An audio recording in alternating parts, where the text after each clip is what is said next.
कई लोग ये भी कहते हैं कि जिसने वैक्सीन के जो डोज लगवाए हैं 2 उस कारण हो रहा है। ये पता है, आपने बहुत अच्छे क्वेश्चन पूछे। क्योंकि क्या होता है, नॉर्मल अखबार में या मीडिया में वो चीज नॉर्मली कोई पूछते थे, आपने बोला स्टैंड के बाद क्या करना चाहिए, कोई नहीं पूछता। नहीं आपसे, क्योंकि इस 2 महीने हमने ऐसे केस देखे हैं हार्ट अटैक से रिलेटेड। जैसे अभी सोशल मीडिया पे कई वीडियो भी वायरल हुए, एक आदमी डांस कर रहा है 45 से 50 की समथिंग एज का, वो एकदम अचानक डांस करते करते दिख रहा है।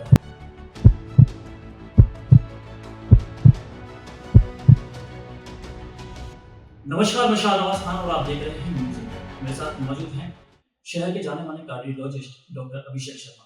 साथियों, आज हम आपको बताने वाले हैं, क्योंकि आजकल हम देख रहे हैं कि कम उम्र में ज्यादातर हार्ट अटैक पड़ रहे हैं। जैसा कि एक मामला शिवपुरी से आया था, 14 वर्ष का जो बालक था उसे हार्ट अटैक पड़ा और उसकी मृत्यु हो गई। साथ ही एक चीज और है, जो लोग हार्ट अटैक के शिकार हो जाते हैं और जो स्टेंट डलवा लेते हैं उसके बाद वो थोड़े स्वस्थ हो जाते हैं, लेकिन वहीं वो लापरवाही कर देते हैं और उन्हें भुगतना बाद में पड़ता है। तो यही चीज जानने के लिए आज हमारे साथ मौजूद हैं डॉक्टर अभिषेक शर्मा, और इनसे हम हार्ट के विषय में बहुत बारीकियों से आपको बताने वाले हैं। सर, मैं आपका स्वागत करता हूँ अपने चैनल में। धन्यवाद। सर, हम देख रहे हैं कि शिवपुरी में एक 14 वर्ष का बालक था, उसे अचानक से अटैक आया और उसकी मृत्यु हो गई। तो क्या कारण है, कि क्या ऐसा भी हो सकता है? देखिए, 2 बातें होती हैं, एक होता है हार्ट अटैक और एक होता है कार्डियक अरेस्ट। ये दोनों चीज अलग अलग होती हैं। हार्ट अटैक कार्डियक अरेस्ट का एक कारण होता है, सिर्फ एक कारण नहीं होता। जैसे कार्डियक अरेस्ट को मैं आपको हिंदी में समझाऊं तो मतलब हार्ट का एक तरीके से रुक जाना, हार्ट पंप करना बंद कर दो जी। तो जो कम उम्र के लोग हैं, 10 साल, 12 साल, 6 साल, 8 साल, जो इस उम्र के बच्चे होते हैं, इनको यूजुअली कार्डियक अरेस्ट आता है। और ये कार्डियक अरेस्ट कई बार कोई जेनेटिक कंडीशन होती है जिसमें हार्ट की धड़कन अनियमित हो जाती है, या फिर कोई हार्ट में बनावटी रूप से दिक्कत होती है, उस वजह से इसको हम कार्डियोमायोपैथी कहते हैं। उन कारणों से हो सकता है। जो हार्ट अटैक हम शब्द इस्तेमाल करते हैं वो यूजुअली उस चीज के लिए होता है जब कोई नस में थक्का जमने की वजह से नस बंद हो जाती है। ये यूजुअली तब होता है जब किसी को छाती में दर्द होता है, भीषण चेस्ट पेन हुआ और पेशेंट ने या तो ट्रीटमेंट नहीं कराया, या फिर पेशेंट हॉस्पिटल पहुंचने में लेट हो जाए, या ऐसे में तो उसकी वजह से भी मृत्यु हो सकती है। बट अगर हार्ट अटैक होने की वजह से कार्डियक अरेस्ट आता है तो उसमें कॉज ऑफ डेथ होता है हार्ट अटैक। अगर कार्डियक अरेस्ट ऐसा आया कि आदमी खड़ा है, अचानक बैठे बैठे कोलैप्स हो गया, या 1 सेकंड में कोलैप्स हो गया, वो यूजुअली हार्ट अटैक की वजह से नहीं आता, वो कोई कार्डियक अरेस्ट होता है, और वो या तो धड़कन की अनियमितता की वजह से या कोई जेनेटिक कंडीशन की वजह से। तो जो वो शिवपुरी का केस बता रहे हैं, जो 14 साल का जो बच्चा दुर्भाग्यपूर्ण हमारे बीच नहीं रहा, तो उसमें मुझे लगता है कि वो कार्डियक अरेस्ट होने की संभावना ज्यादा है बजाय हार्ट अटैक। और जो दूसरा सवाल आपने पूछा वो बहुत अच्छा सवाल है, और बहुत ऐसा सवाल है जो बहुत नजरअंदाज किया जाता है कि अगर एक बार किसी पेशेंट को एंजियोप्लास्टी हो चुकी है, या बाईपास हो चुकी है, या स्टेंट लग चुका है, उसके बाद सब लापरवाही करते हैं। तो मैंने इसमें देखा है कि पेशेंट के ना एक साइकिल होती है जी। उस साइकिल का पहला पड़ाव होता है कि पेशेंट बोलता है कि डॉक्टर साहब कुछ भी करके ठीक कर दो। फिर उस साइकिल का दूसरा पड़ाव आता है जिसमें पेशेंट बोलता है साहब दवाइयां इतनी चलेंगी। और फिर उस साइकिल का तीसरा पड़ाव आता है जिसमें पेशेंट बोलता है साहब दवाइयां कब तक खानी पड़ेंगी। फिर आदमी जब सिम्टम वाइज ठीक होता है तो वो सोचता है कि मैं दवाई खा रहा हूँ तब भी मुझे कोई दिक्कत नहीं खा रहा हूँ तब भी मुझे कोई दिक्कत नहीं, तो मैं दवाई क्यों खाऊं। तो फिर वो दवाई खाना बंद कर देता है, और फिर से चक्र घूमता है, फिर पेशेंट को प्रॉब्लम होती है, और फिर पेशेंट आके बोलता है डॉक्टर साहब कैसे भी करके ठीक कर दो, अब मैं दवाई खाऊंगा। तो जिन लोगों को हार्ट की दिक्कत रहती है, हार्ट अटैक हो चुका है, एंजियोप्लास्टी हो चुकी है, या बाईपास हो चुकी है, या मेडिकल मैनेजमेंट पर भी हैं और स्वस्थ हैं, उन लोगों को दवाई इसीलिए खानी चाहिए ताकि वो चीज दोबारा ना हो, वो चीज बड़े रूप में ना हो, अंदर ही अंदर वो चीज बढ़े ना, और उससे संबंधित लक्षण काबू में रहें, जैसे सांस फूलना, छाती में दर्द होना, या अगर किसी पेशेंट को बीपी या शुगर है उसके भी लक्षण नहीं होते हैं, वो भी कंट्रोल में रहे, क्योंकि अगर वो कंट्रोल में नहीं रहेगी तो वो फिर से ऐसी बड़ी बीमारियों को जन्म देगी।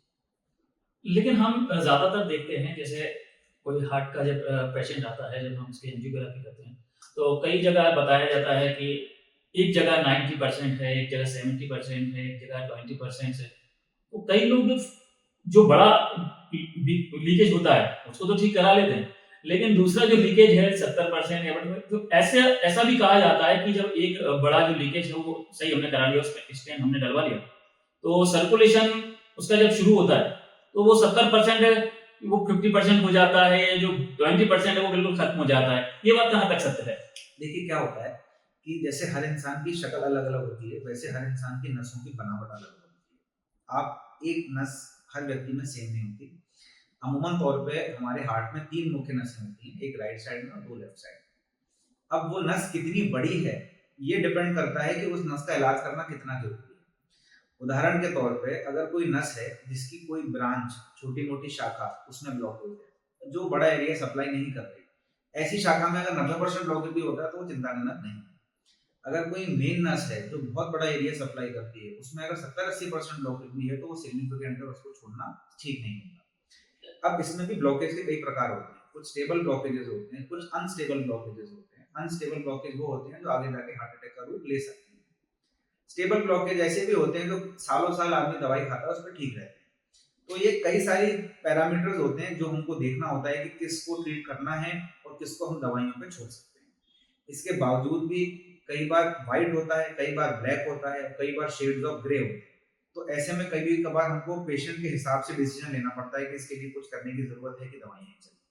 तो ये डिसीजन मुझे लगता है कि हमको एक हृदय विशेषज्ञ पर छोड़ना चाहिए कि किसको ट्रीट करना है किसको नहीं। और हम खुद इसका डिसीजन इसलिए नहीं ले सकते क्योंकि अगर कई बार क्या होता है, आपने देखा है कि किसी पेशेंट के रिलेटिव आते हैं जिन्होंने बोला हमने भी एंजियोप्लास्टी कराई है, हमारे साथ वालों की भी हुई है, तो आप किसी डॉक्टर के वर्षों का एक्सपीरियंस एक या दो केस की तुलना में बराबरी नहीं कर सकते जी। तो मुझे लगता है कि इलाज वहां करवाएं जहां हमको डॉक्टर पे भरोसा है। और दूसरा, कुछ चीजें हमको डॉक्टर पे छोड़ देनी चाहिए क्योंकि अच्छे मन से जो इलाज कराते हैं, अच्छे मन से जो डॉक्टर इलाज करता है, ऐसे केसेस में सक्सेस रेट बहुत अच्छा है। मैं एक सवाल और पूछना चाहूँगा डॉक्टर साहब आपसे, क्योंकि इस 2 महीने हमने ऐसे-ऐसे केस देखे हैं हार्ट अटैक से रिलेटेड। जैसे अभी सोशल मीडिया पे कई वीडियो भी वायरल हुए, एक आदमी डांस कर रहा है 45 से 50 की समथिंग ऐज का, वो एकदम अचानक डांस करते-करते गिर जाता है। ऐसे ही एक लेडीज़ भी उतनी ऐज की थी, वो भी डांस करते-करते स्टेज पे गिर जाती है और मृत घोषित हो जाते हैं। तो सभी लोग यही बोलते हैं कि हार्ट अटैक आया है और ये मर गए। लेकिन क्या इसका इसकी मुख्य वजह क्या है? क्या ऐसा हो सकता है? क्योंकि कई लोग ये भी कहते हैं कि जिसने वैक्सीन के जो डोज लगवाए हैं 2, उस कारण हो रहा है। देखिए ये जो एक्सरसाइज या कोई भी एक्सर्शन करते वक्त किसी को हार्ट अटैक आता है, फॉर एग्जांपल डांस कर रहे हैं, बहुत ज्यादा एक्सरसाइज कर रहे हैं, जिम में हार्ट अटैक आ रहा है, इसका जो अमूमन तौर पर रीजन होता है वो होता है प्लाक रप्चर। इसका मतलब ये है कि सपोज करिए किसी व्यक्ति के हार्ट की धमनियों में 20%, 30%, 50%, 60%, 70 जितना भी ब्लॉकेज है, जब आप रेस्ट कंडीशन में हैं तो आपका हार्ट 60, 70, 80 की स्पीड पे आराम से चल रहा है। जब आप एक्सर्शन कर रहे हैं, एक्सरसाइज कर रहे हैं, डांस कर रहे हैं तो 130, 140, 150 की स्पीड पे जाता है। जब हार्ट इतना तेज चलता है तो हार्ट पे स्ट्रेस बनता है और कभी कभार वो स्ट्रेस उन ब्लॉकेज पे पड़ता है और वो ब्लॉकेज टूट जाता है, जिसकी वजह से जो उन धमनियों में खून बह रहा होता है उनके संपर्क में आके खून का थक्का जमा लेता है और उस एरिया की ब्लड सप्लाई को बंद कर देता है। जैसा कि मैंने आपको थोड़ी देर पहले बताया, अगर वो ऐसी नस में है जो बड़ा एरिया सप्लाई कर रही है और उस बड़े एरिया की ब्लड सप्लाई अगर अचानक से बंद होता है तो वो heart attack, massive heart attack होता है और कभी कभार वो धड़कन अनियमित कर देता है जिसकी वजह से सडनली डेथ होती है। ये कारण रहता है जो लोग एक्सरसाइज एक्सर्शन करते हुए अचानक से जा रहे हैं। दूसरा आपने क्या पूछा था? लोगों का ये भी कहना है, कई जगह ऐसा सुनने में आ रहा है कि जो 2 जिन्होंने वैक्सीन लगवाए हैं, डोज लगवाए हैं, उसके कारण ही ये सारी चीज़ हो रही है। ये 2 थ्योरीज चल रही हैं कि वैक्सीन लगवाने की वजह से या कोरोना की वजह से। ये चीज जब तक हम साइंटिफिकली प्रूव ना करें तब तक इस बारे में कोई टिप्पणी देना मुझे नहीं लगता कि ठीक रहेगा।